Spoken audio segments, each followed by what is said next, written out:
Now a bunt try by Vizquel is dropped down foul for strike one. Who takes over for the Red Sox, who had a perfect fifth inning? Derek Lowe. What has he done against the Indians this season? Goodness.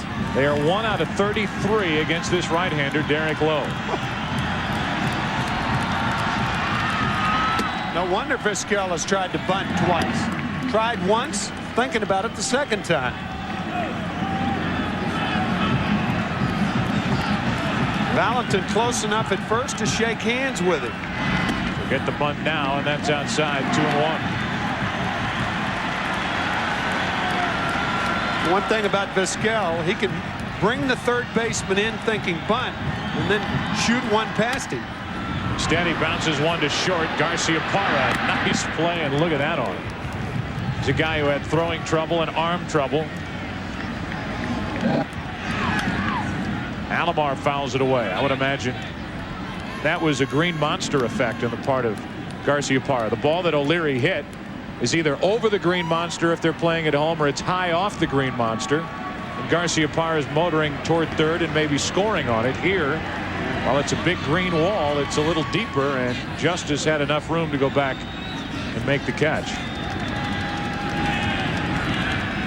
Or he just misjudged it. A lot of times you look at the reaction of the outfielder, and that will tell you whether it's going to be a tough play or not. He saw something in David Justice that we didn't see. He thought it was going to be a tough play for David, and it was relatively routine, and double off of first base. You know, I'm not so sure he wasn't reading Lofton more than he was reading Justice, because Lofton went to his right, stopped, and looked like he was going to play it off the wall as Lowe makes the easy play, and Alomar is gone, and that's 5 in a row retired by Derek Lowe.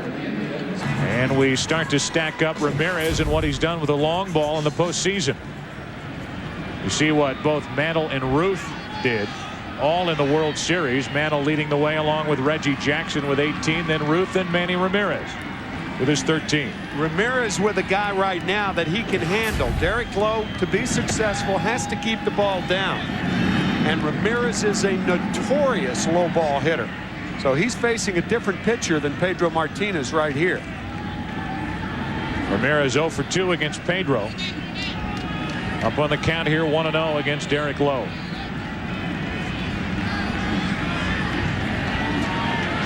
Base is empty with 2 down.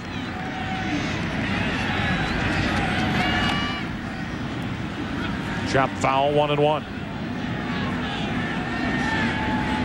Manny Ramirez would like to get this crowd of 45,182 heated up on a cold night in Cleveland. But it has been, this game has been dominated by Boston pitching. Since 1949, the 165 RBIs, the most in the major leagues, and they belong to Manny Ramirez, who had 96 RBIs at the All-Star break. The 1-1. Strike 2. This highly talked about offense for the Cleveland Indians, 1,009 runs. They end up with 5 players available to Mike Hargrove with the addition of Harold Baines, who drove in over 100 runs this season. One of them, Richie Sexson, is on the bench to start this game.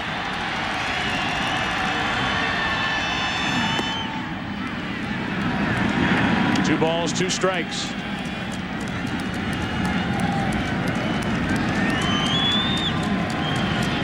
Ramirez trying to reach for the first time tonight. Jim Thome waits on deck. 2-0 Boston here in the 6th inning.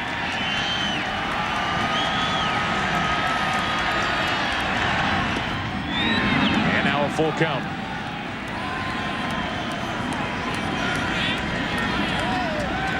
Interesting to note that a low ball pitcher, and Derek Lowe certainly fits into that category. If he's facing a low ball hitter, there's nothing he's going to do except go with his strength. He's not, for instance, going to throw high sinkers. That's foolish. So keep the ball down. Ramirez to the left side. Valentin waits for it, fires it across, low and safe as Stanley couldn't dig it out.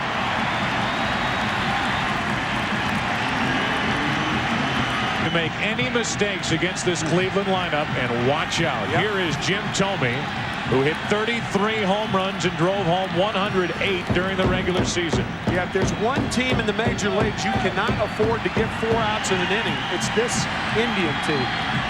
Tying run at the plate, and Thome into right field. Track, wall, tied.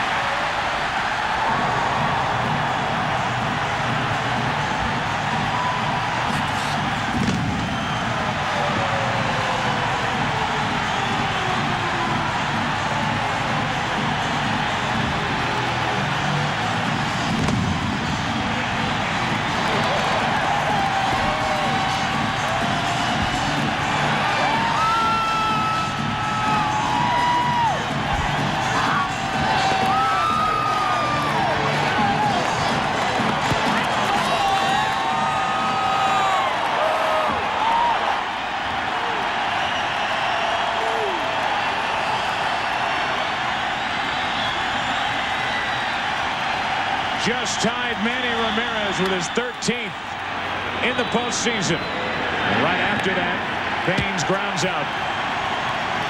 Derek Lowe was rolling until an error and an errant pitch. A shot into right center. A 2-2 game after 6. Back to Jacobs Field after this from your local Fox station.